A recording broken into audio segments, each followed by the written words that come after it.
तपस्वी वही।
ओम शांति।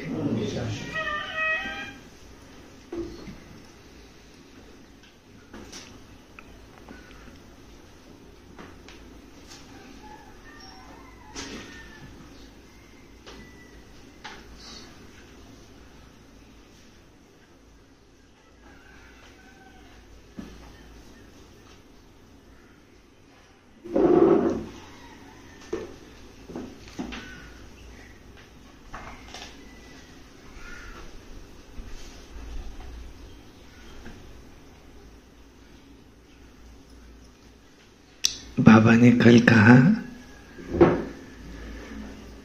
क्या क्या नव युग की बधाइयां।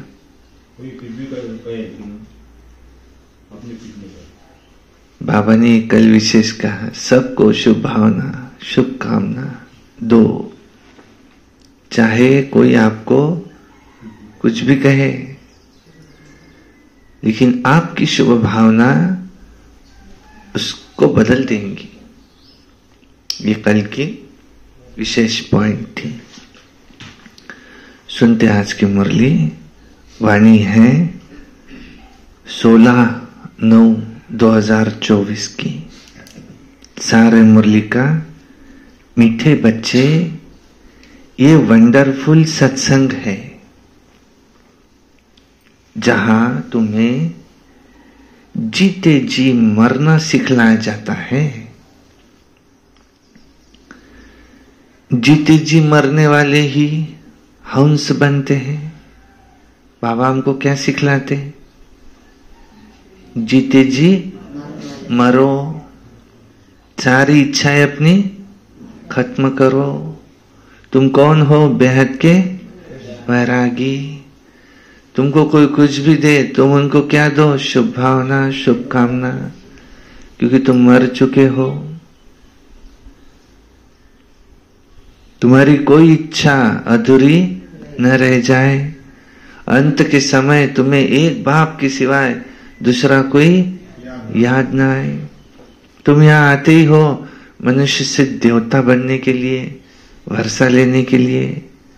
वारिस बच्चे हैं तो तुम्हें जीते जी मरना है। प्रश्न है, तुम बच्चों को अभी कौन सी एक फिक्रात है, फिक्र है कौन सी, कि हमें विनाश से पहले संपन्न बनना है। जो बच्चे ज्ञान और योग में मजबूत होते जाते हैं उन्हें मनुष्य को देवता बनाने की हॉबी होती जाती है, आदत होती जाती है, और वे सर्विस के बिना रह नहीं सकते।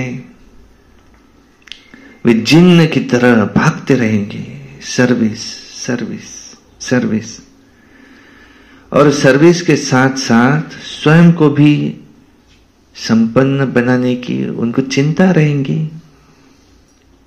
मुझे वापिस घर कैसे जाना है, संपन्न बन के। संपन्न में सब कुछ आ गया, 16 कला संपन्न, सर्व गुण संपन्न, संपूर्ण निर्विकारी। जैसे आए थे वैसे वापस। भगवान क्या कहते हैं, जैसा मैंने तुमको भेजा था वैसे वापस आओ। तुमको साफ भेजा था, तुम साफ वापस आओ। साफ नहीं आए तो बीच में तुम्हारी धुलाई होंगी फिर, और धुलाई करने वाला कौन है, धर्मराज, और उसका सटका भारी पड़ेगा तुमको। उससे तुम खुद ही अपने आप को साफ करके आओ मेरे पास। पावन शब्द यूज किया, आज संपन्न बन के आओ मेरे पास, ऐसे नहीं आओ। बाबुल से नजरे मिलाऊं कैसे, घर जाऊं कैसे, लागा चुनरी में दाग छुपाओ कैसे, आत्मा रूपी चुनरी। परमपिता शिव परमात्मा मेरे बाबुल, परम धाम है मेरा घर, घर जाओ कैसे। तो ऐसे मुझे नहीं जाना है, साफ स्वच्छ होकर के जाना है। सिख लोग भी कहते हैं मूत पलीती कपड़ धोए, परमात्मा की महिमा है। तो उनकी याद से मुझे पावन बनना है। बाबा ने ये भी कहा, कोई कहता है हम सारा दिन याद में रहते हैं, इम्पॉसिबल है। मैक्सिमम 2-2.5 घंटा बहुत हुआ, याद में रहा, कोई संकल्प नहीं आया उसको, बहुत हुआ। तो सर्विस के लिए भागते रहेंगे जो मनुष्य से देवता बनने वाले हैं। ओम शांति। कौन किसको समझा रहा है? रूहानी बाप बैठ रूहानी बच्चों को समझाते हैं। रूह अब साकार में है, शरीर में है, प्रजापिता ब्रह्मा की संतान है क्योंकि एडॉप्टेड है। तुम्हारे लिए सब कहते हैं दुनिया वाले कि ये भाई बहन बनाते हैं, पति पत्नी को भी भाई बहन बनाते। भाई बहन का अर्थ है प्योर रहो, पवित्र रहो, ब्रह्मचर्य में ताकत है। अकेले रहो, एक शिव बाबा दूसरा न कोई, ऐसे रहो। अपनी शक्तियों को बचाओ। परमात्मा को पतित पसंद नहीं, पावन बनो। वे कहते हैं तुम्हारे लिए, वे तो भाई बहन बनाते हैं। बच्चों को बाप ने समझाया है, असल में तुम आत्माएं हो भाई भाई। अब नई सृष्टि होती है तो पहले पहले ब्राह्मण चोटी चाहिए। पहले तुम थे शूद्र, अभी ट्रांसफर हुए हो, ब्राह्मण भी तो जरूर चाहिए। प्रजापिता ब्रह्मा का नाम भी बाला है। तो इस हिसाब से तुम समझते हो इस समय हम प्रजापिता ब्रह्मा के बच्चे होने के कारण आपस में भाई बहन ठहरे। जो भी अपने को ब्रह्मा कुमार ब्रह्मा कुमारियां कहलाते हैं तो जरूर है आप आपस में भाई बहन ठहरे। सभी प्रजापिता ब्रह्मा की संतान तो आपस में भाई बहन जरूर होने चाहिए। तो ये समझाना है तुमको। किसको? उनको अगर कहो तो वे कहते हैं ये तो भाई बहन बनाते। ऐसे समझाना है उनको। किसको?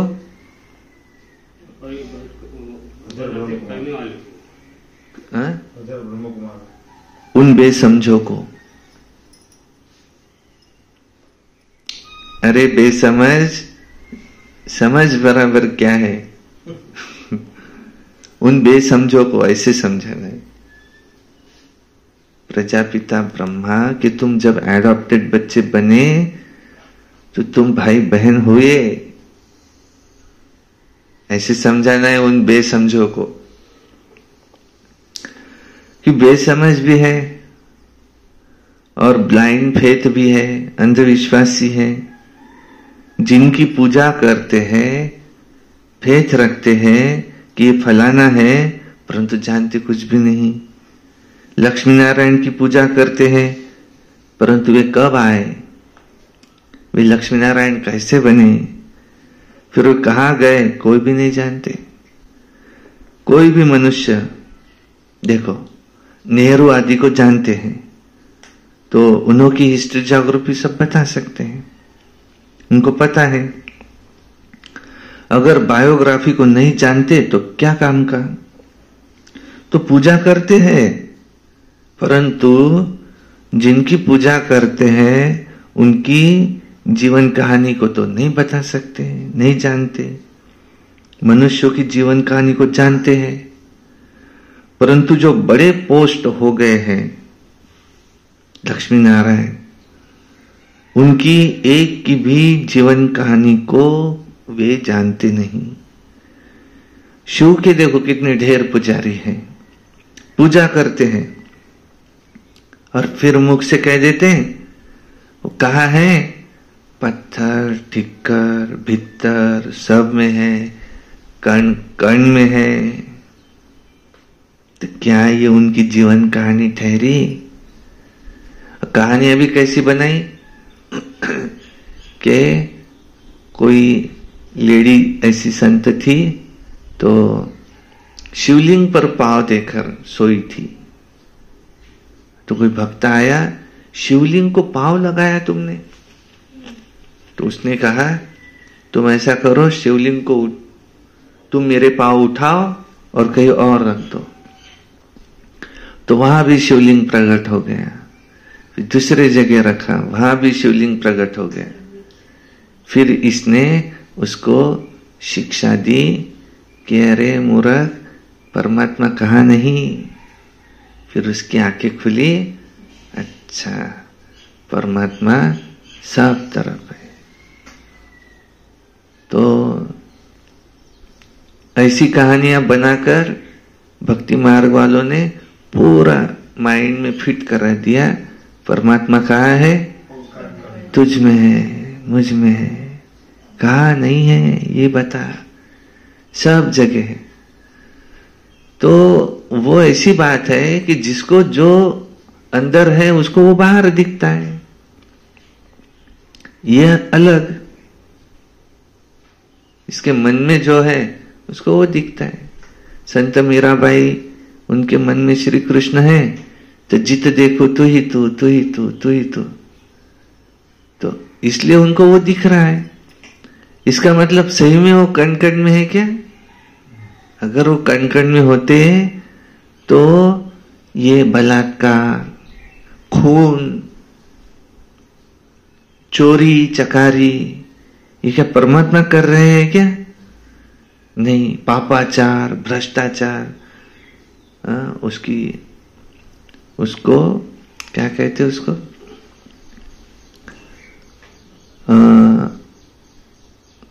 पिळवणूक क्या कहते, उसका शोषण करना, शोषण करना। ये जो पापाचार हो रहे हैं ये होते थे क्या? नहीं।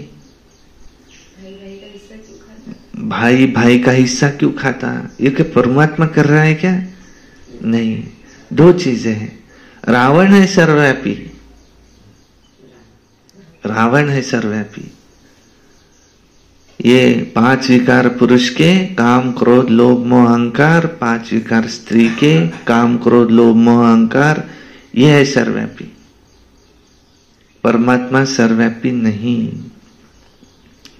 तो भक्ति मार्ग में ऐसी कहानियां बनाई जो ये माइंड में फिक्स किया गया कि परमात्मा सर्वव्यापी है। अब गीता में लिखा है मैं परम धाम का निवासी हूं। बाइबल में लिखा है God which lives in 7th heaven is light. Quran में लिखा है अल्लाह कहाँ है? ऊपर है, 7वें आसमान में है, अर्श आजम में है।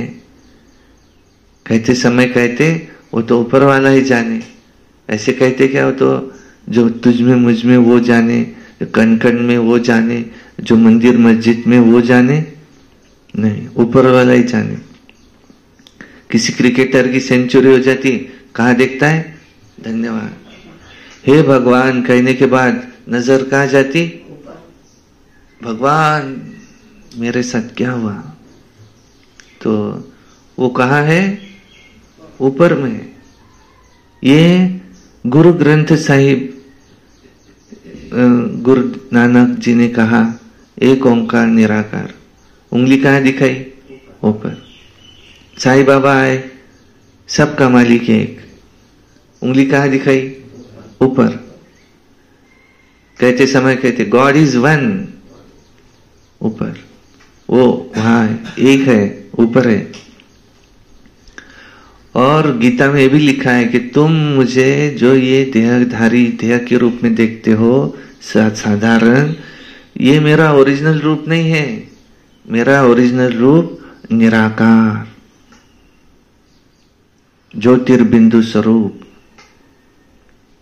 ऐसा है। और तुम आत्मा भी ज्योति रूप हो। तो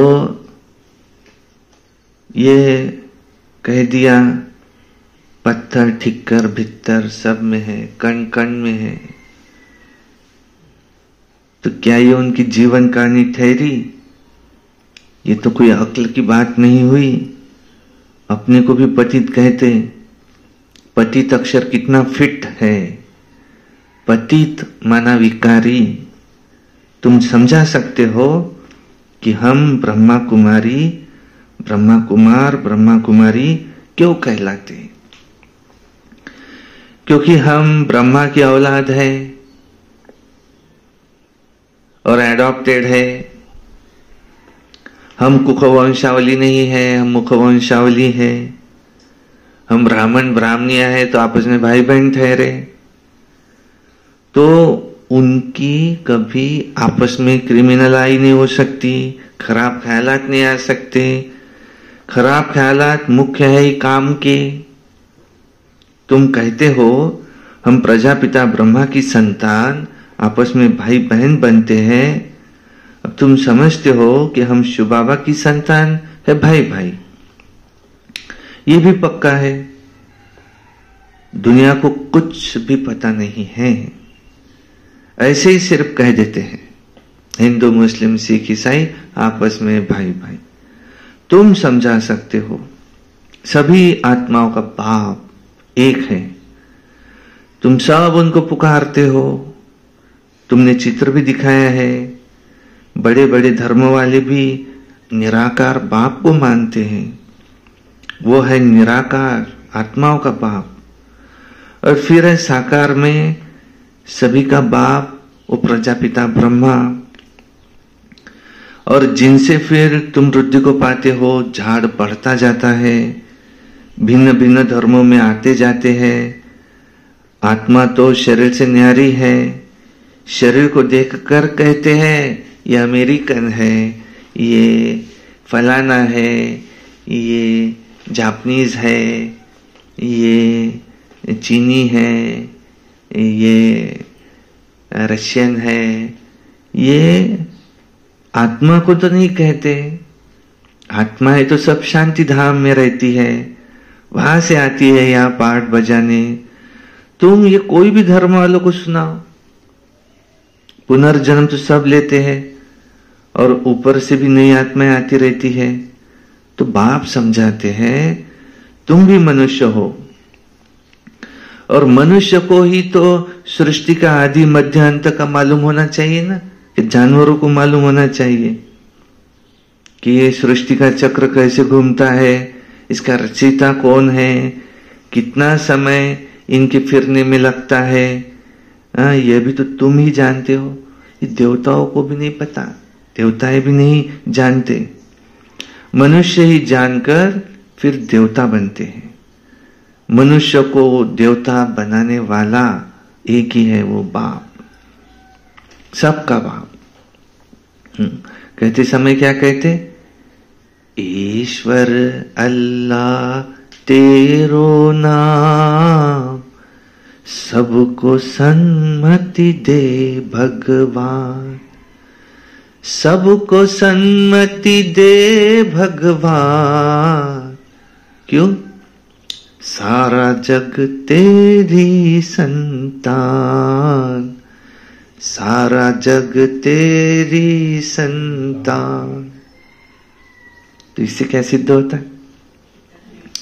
वो एक है, हम सबका पिता।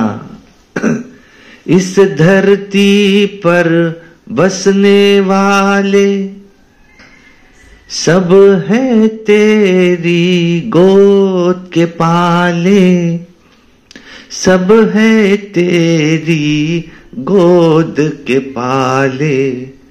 कोई नीच न कोई महान, उनकी नजर में तो सब बच्चे हैं। सबको सन्मति दे भगवान, और वो सन्मति देते, श्रीमत देते। कल था ना, बाबा आपने हमें क्या बुद्धि दी, बाबा क्या नॉलेज दिया, हमको तो कुछ भी मालूम नहीं था। पहले तो हम बहुत ही शुद्र बुद्धि क्या विचार करते थे, और बाबा आपने हमको क्या नॉलेज दिया। जैसे अब तुम जानते हो, हम बीज रूप बाप के बीज रूप बच्चे। जैसे बाप इस उल्टे वृक्ष को जानते हैं, वैसे अब हम भी जान गए हैं। मनुष्य को कभी ये समझा नहीं सकता, परंतु तुमको बाप ने समझाया है। जब तक तुम ब्रह्मा के बच्चे नहीं बनते हो, तब तक यहां आ नहीं सकते शिव बाबा के सामने। जब तक पूरा कोर्स लेकर समझते नहीं है, तब तक तुम ब्राह्मणों को इस सभा में बैठा नहीं सकते। इस सभा में बैठा कैसे सकते? इसको इंद्र सभा कहा जाता है। और हमको क्या बनना है? इंद्र सभा में कौन बैठ सकता है? क्या? इंद्रिय जीत, जितेंद्रिय। गीत कौन सा बचा शुरू में? तपस्वी वही जिनके अंग अंग हो शीतल। कौन इस सभा में बैठ सकता है? शिव बाबा के सामने कौन बैठ सकता है? दुर्गड़े दादा, जितेंद्रिय, जिसने अपने इंद्रियों को जीत लिया है। हमारा लक्ष्य क्या है? जितेंद्रिय बनना। सबसे पहले किसका कोर्स कराओ?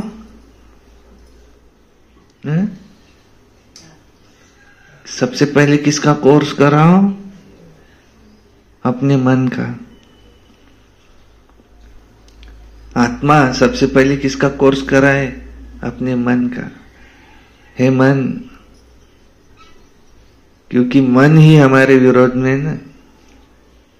मन, देखो पहला लेसन, मैं कौन? आप आत्मा है। ए मन सुनो, दूसरा लेसन, तुम कहां से आए? आत्मा परम धाम की निवासी है, परमात्मा भी परम धाम की निवासी है, वो कण कण में नहीं है। तीसरा,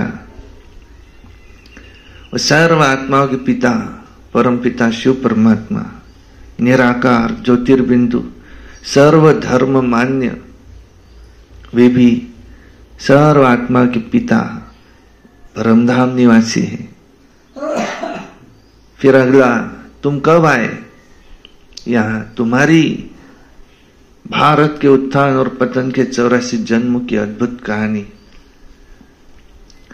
तुम यहां आए थे सतयुग में, सतयुग में लिए तुमने 8 जन्म, फिर त्रेता में लिए 12 जन्म, 9वां जन्म हुआ त्रेता में, इसलिए राम नवमी मनाई जाती। त्रेता में है राम सीता का राज्य, सतयुग में है लक्ष्मी नारायण का राज्य। स्वस्तिका में पहला सेक्शन जो शुरू होता तो क्लॉकवाइज घूमती, पहला सेक्शन सतयुग, दूसरा सेक्शन त्रेता युग, फिर आधा खत्म हुआ स्वस्तिका का, अब आधे में है, आगे घड़ी बढ़ती जा रही। द्वापर, द्वापर में होते हमारे 21 जन्म, अब रहा 1/4, 4 में से 1 हिस्सा, स्वस्तिका का आखिरी का हिस्सा, वो है कलह युग, कलयुग। इसमें होते हमारे 42 जन्म, कम नहीं होते। और इसी हिस्से के आखिरी के 100 वर्ष वे है संगम युग के।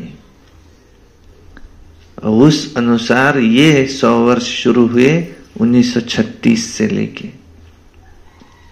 2036 में ये खत्म होते, और घड़ी के अनुसार फिर से सतयुग आना है। सतयुग तो आना ही है, क्योंकि दिन के बाद रात, रात के बाद दिन होती। यह है बेहद का दिन, बेहद की रात, आधा कल्प है बेहद का दिन, सतयुग त्रेता। यहां भक्ति होती नहीं।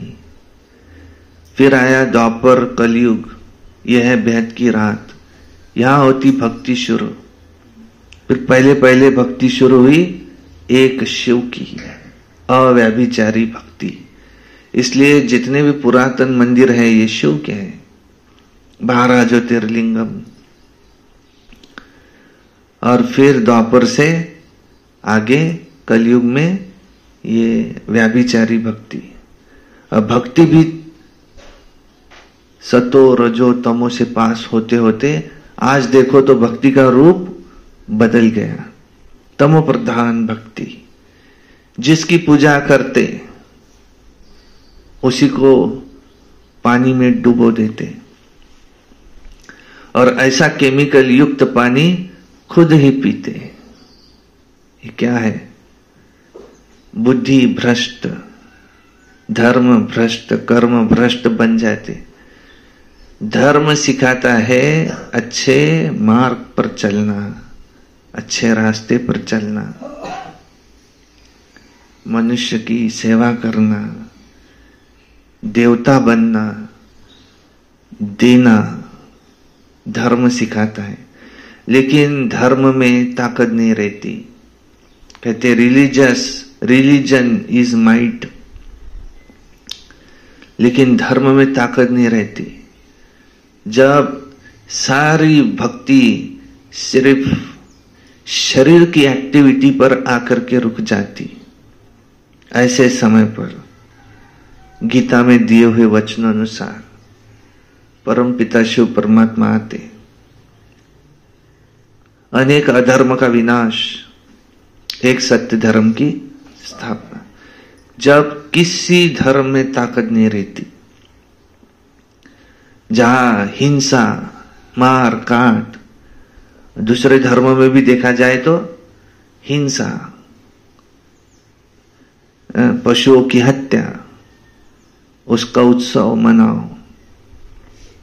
और उस समय गीता में दिए हुए वचनानुसार यदा यदा हि धर्मस्य ग्लानिर्भवति भारत अभ्युत्थानम अधर्मस्य तदात्मानं सृजाम्यहम् परित्राणाय साधूनां विनाशाय च दुष्कृतां धर्म संस्थापनार्थाय संभवामि संगम युगे युगे। परम पिता शिव परमात्मा आते हैं, एक सत्य धर्म की स्थापना, आदि सनातन देवी देवता धर्म की स्थापना और अनेक अधर्म का विनाश। अब धर्म के रास्ते पर जो चलेंगे वे उस युग में आएंगे। उसको कहा जाता है स्वर्ग, जन्नत, हेवन, बहिश्त, गार्डन ऑफ अल्लाह। और उस स्वर्ग वो स्वर्ग, यह है तुम्हारा वर्षा जन्म सिद्ध अधिकार। और उसकी विधि है, अपने आप को आत्मा समझो, ज्योतिर्बिंदु, एक निराकार परमात्मा शिव को याद करो। उनकी याद से पतित से पावन बनेंगे, स्वर्ग में जाने लायक बनेंगे। और मुक्ति, जीवन मुक्ति तुम्हारा जन्म सिद्ध अधिकार है, तो उसके लिए है, ये है इंद्र सभा। इंद्र कोई पानी की बरसात नहीं बरसाते, इंद्र सभा कहा जाता है। परिया तुमको बनना है, अनेक प्रकार की परिया गाई हुई है। कोई बच्चे अच्छे शोभावान होते हैं तो कहते हैं ना, ये तो जैसे परी है। दूसरा, हम सब कौन है? गोप गोपिकाएं। गोप गोपिकाओं को आए, कहने लगे, हाँ भगवान के तरफ से आए हैं तुमको, ये जो तुम विरह में रोती हो, ईश्वर के विरह में रोती हो, इसे छुड़ाने। वे कहने लगी कि हमको इसमें जो आनंद है तुमको नहीं पता, हमको इससे मुक्त नहीं होना है। अरे वो तुमको जानते हैं नहीं जानते, तुम यही बैठे बैठे उनके लिए रोती हो, तो मैं उनसे कब मिलूंगी, उनसे मिलना चाहती। वो गोप गोपिकाएं कौन है? बाबा ने कहा तुम हो गोप गोपिकाएं। ईश्वर की याद में खुशी के आंसू आते, वो कोई दुख के आंसू थोड़ी है। और हमको इसमें जो आनंद है वो आनंद उनको क्या पता।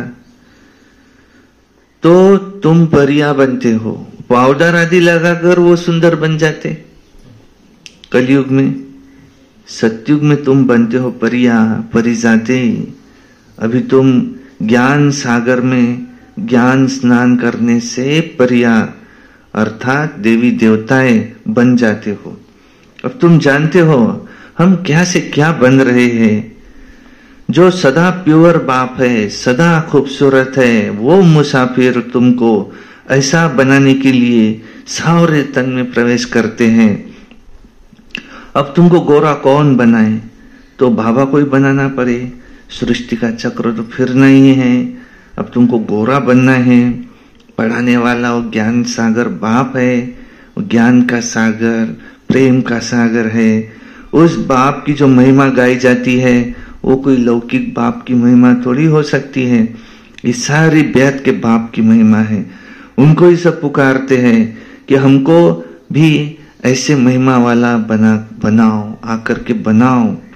अभी तुम बन रहे हो, परंतु नंबरवार पुरुषार्थ अनुसार। पढ़ाई में सब एक रस तो नहीं होते हैं, रात दिन का फर्क रहता है। तुम्हारे पास भी बहुत आएंगे।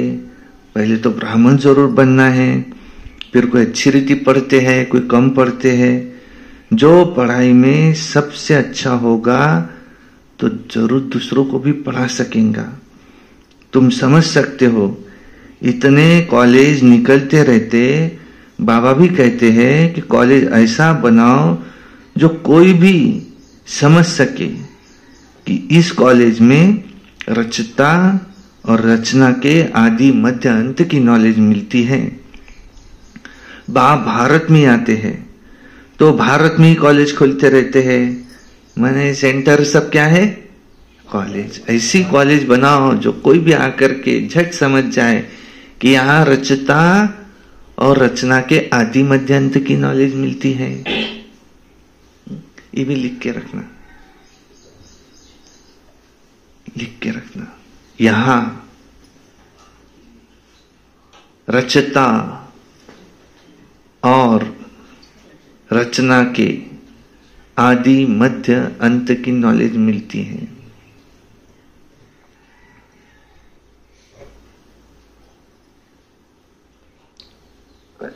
आगे चल विदेश में भी खुलते जाएंगे बहुत कॉलेज, यूनिवर्सिटीज चाहिए ना, जहां बहुत आकर पढ़ेंगे।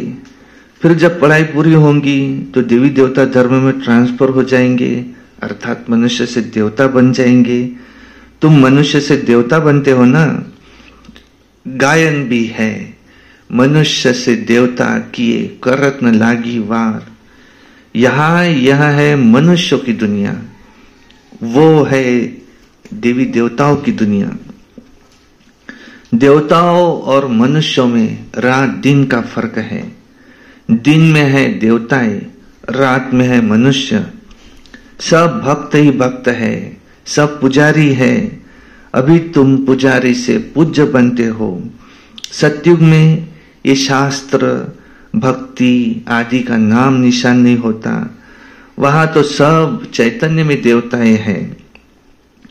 मनुष्य होते हैं भक्त, मनुष्य ही फिर देवता बनते हैं। वो है दैवी दुनिया, इसको कहा जाता है आसुरी दुनिया। राम राज्य और रावण राज्य। आगे तुम्हारे बुद्धि में भी ये थोड़ी था कि रावण राज्य किसको कहा जाता है, रावण कब आया, तुमको भी कुछ भी पता नहीं था।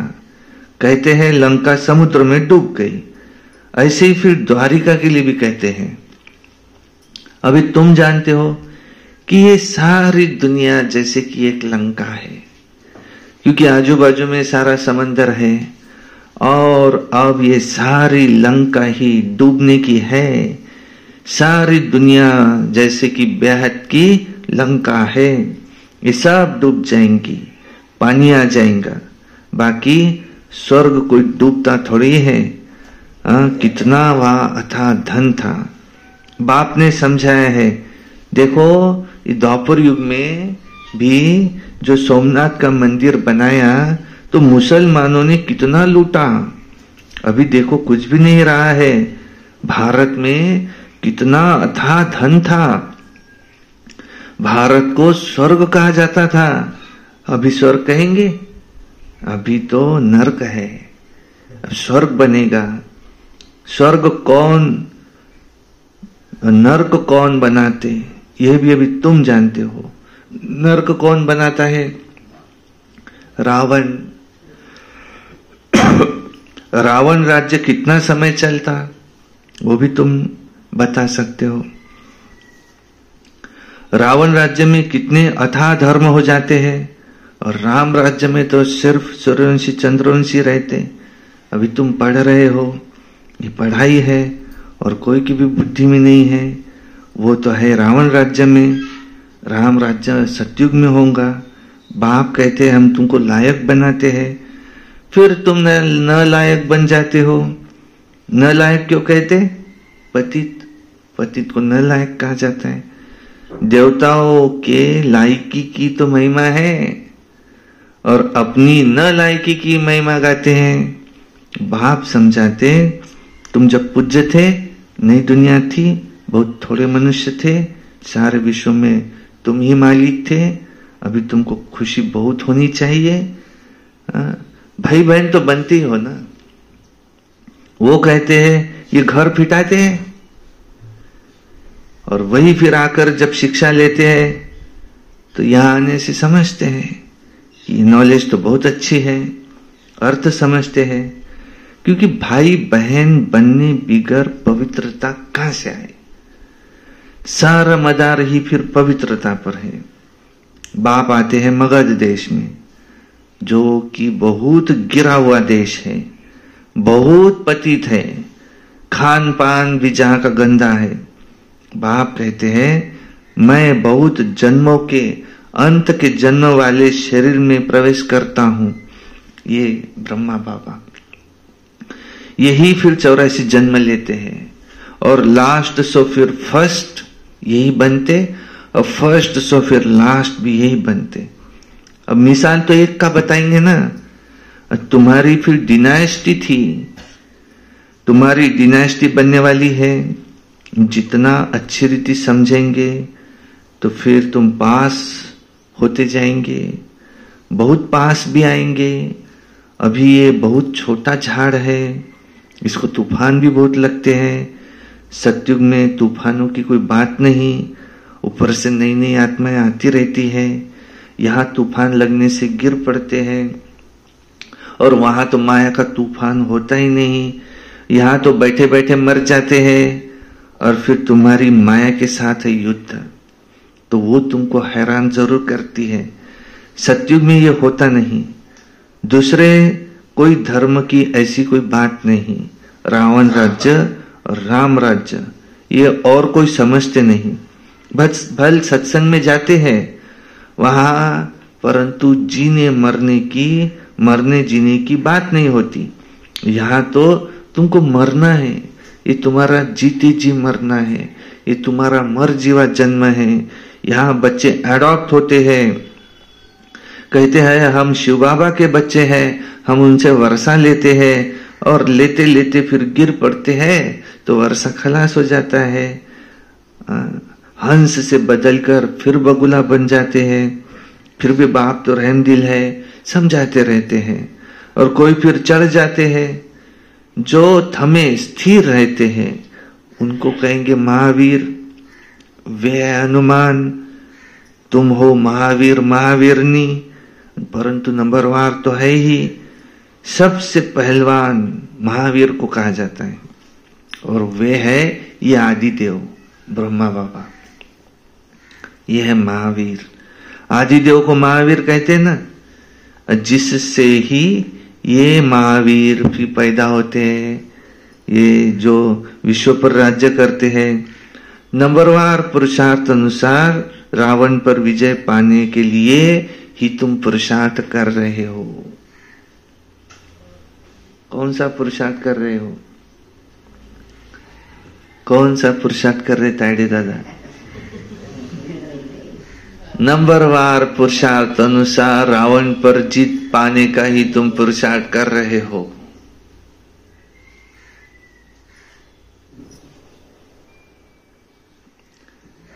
रावण ये है 5 विकार।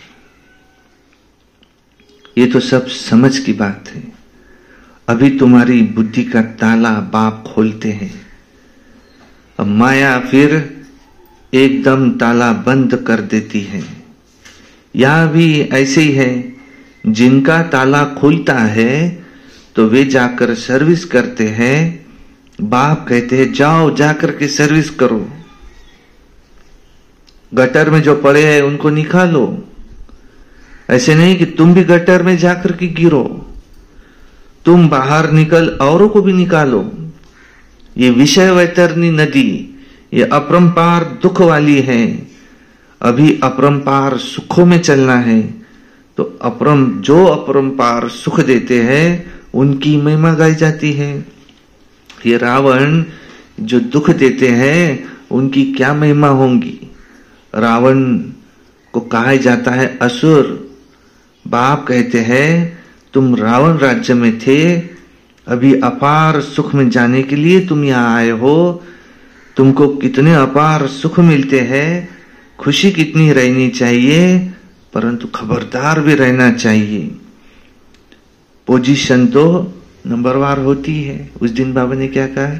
Attention please.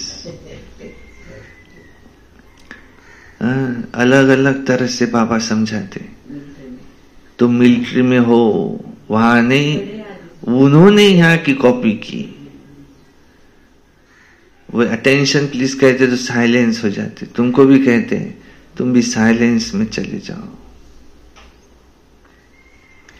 हर एक एक्टर का पोजीशन देखो, यहां अलग अलग पोजीशन भी नंबरवार होती है। अब सब में ईश्वर तो हो न सके। बाप हर बात बैठ समझाते। तुम बाप को और रचना के आदि मध्यांत को जान जाते हो, परंतु नंबरवार पुरुषार्थ अनुसार नंबरवार पढ़ाई पर ही मार्क्स होती है। यह है बेहद की पढ़ाई। इसमें बच्चों का बहुत अटेंशन होना चाहिए। जिससे तुम विश्व के मालिक बनते हो, ऐसी पढ़ाई बाप तुमको पढ़ाते हैं। पढ़ाई एक रोज भी मिस नहीं करनी चाहिए। पढ़ाई तो एक रोज भी मिस नहीं करनी चाहिए। टीचर का काम थोड़ा सा स्ट्रिक्ट होकर पढ़ाना तो होता ही है ना, कि नहीं होता?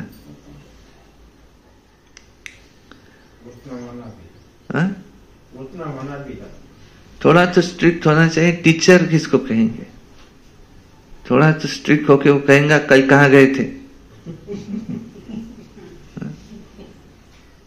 टीचर तो कहेंगे, स्टूडेंट को पूछते हैं स्कूल में, टीचर कल कहां गए थे? जाओ फिर, मैं आता ही नहीं अब यहां। तुम पूछते हो ना, मैं आता ही नहीं।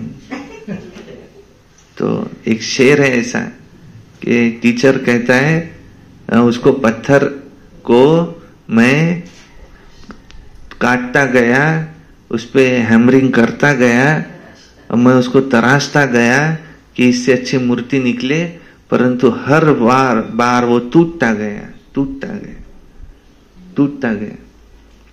तो हैमर लगेंगे जब भी मूर्ति अच्छी बनेगी ना। मूर्ति लेकिन वो टूट ही गया, पूरा टूट गया। उसको वो मार सहन नहीं हुआ। कच्चा नींबू उस दिन बाबा ने कहा। यहाँ कहता है मैं पावन बनूंगा, उधर जाके पतित बन जाता है। बहुत ही कच्चा नींबू है ये तो।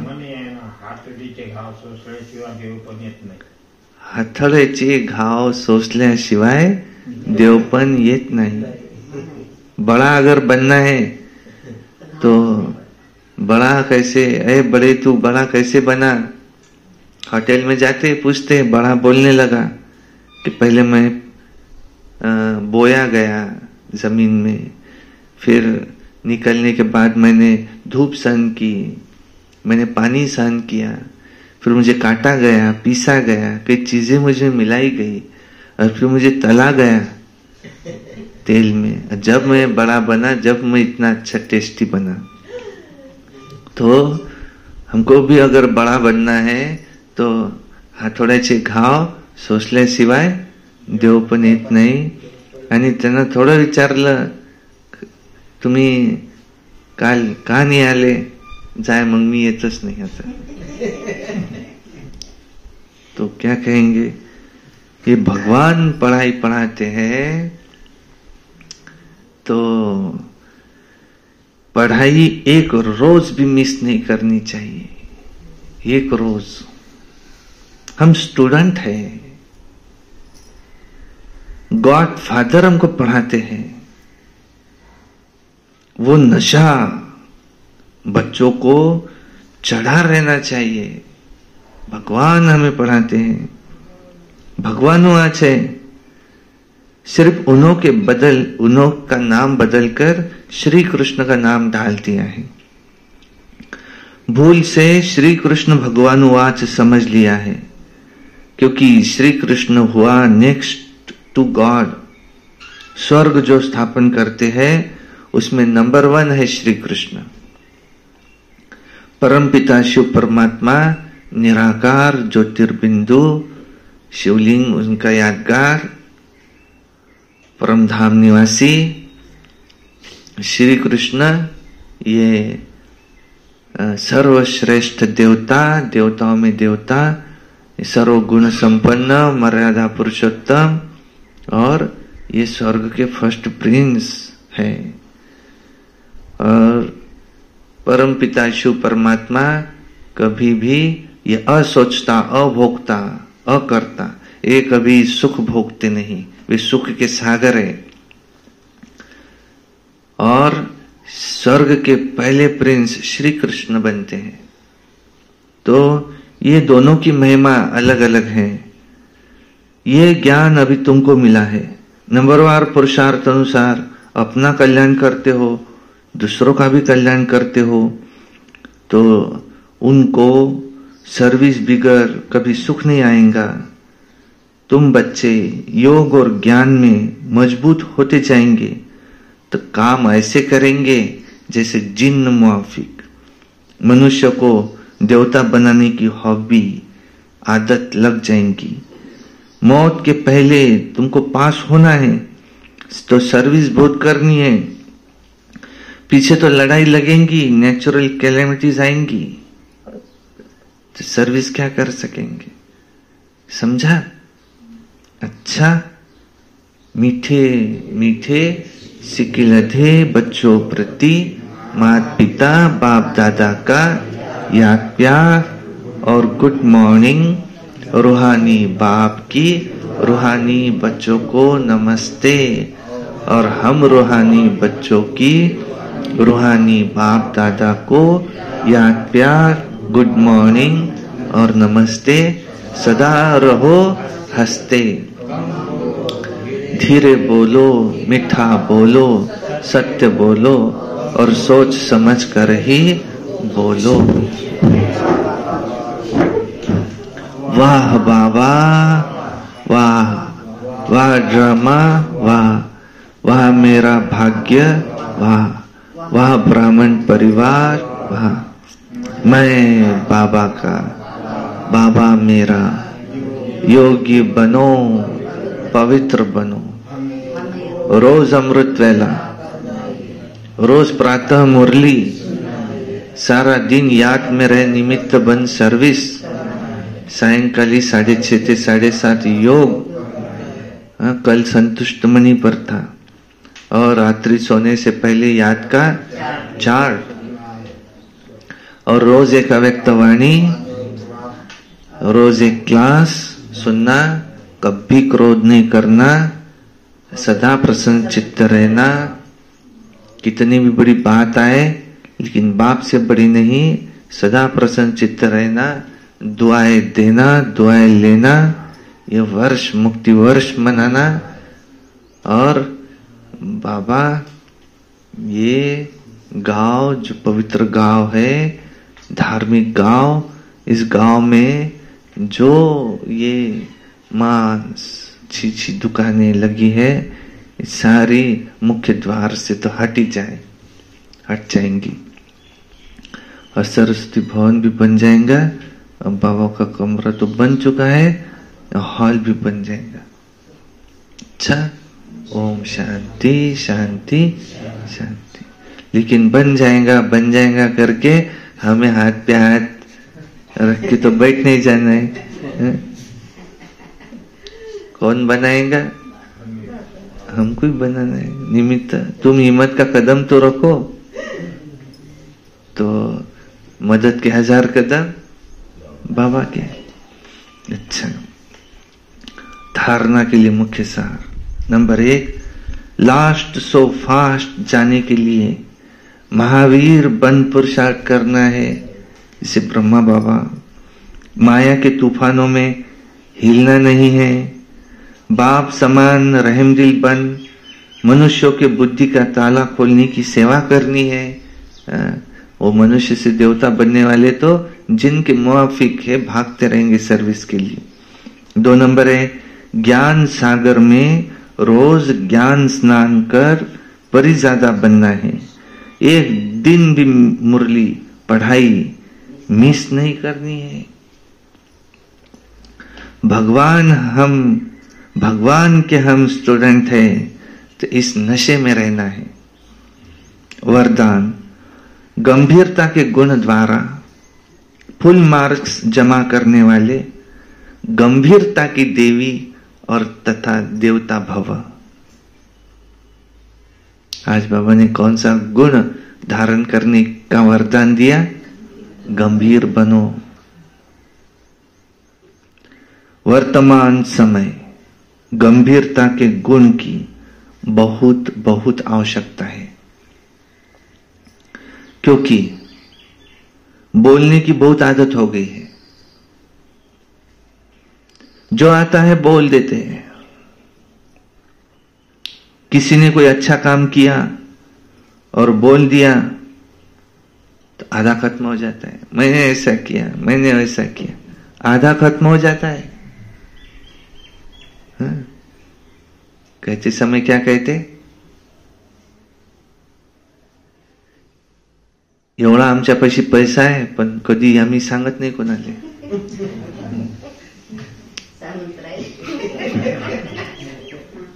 कधी दाखवत नाही, सांगत नाही, चर्चा नाही करत त्याची. तो आधा खतम. एवढी आम्ही सेवा करतो, पण कधी नाव नाही काढत आम्ही का बा आम्ही केली. इतनी हम सेवा करते, लेकिन कभी मुख से कहा नहीं हमने कि हम करते. आपल्याला ते जमतच नाही ना. स्वतःचीच महिमा स्वतः करा, हे आपण कधीच नाही करत. एवढी सेवा केली असन, पण कधी आम्ही सांगत नाही. तो जो आता सो बोल देते. किसी ने कोई अच्छा काम किया, बोल दिया, आधा खत्म हो जाता है पुण्य उसका, आधा ही जमा होता है. और जो गंभीर होता है उसका फुल जमा हो जाता है. इसलिए गंभीरता की देवी व देवता बनो और अपनी फुल मार्क्स इकट्ठी करो. वर्णन करने से मार्क्स कम हो जाएंगी. स्लोगन: बिंदु रूप में स्थित रहो तो समस्याओं को सेकंड में बिंदु लगा सकेंगे. अच्छा. ओम शांति शांति शांति.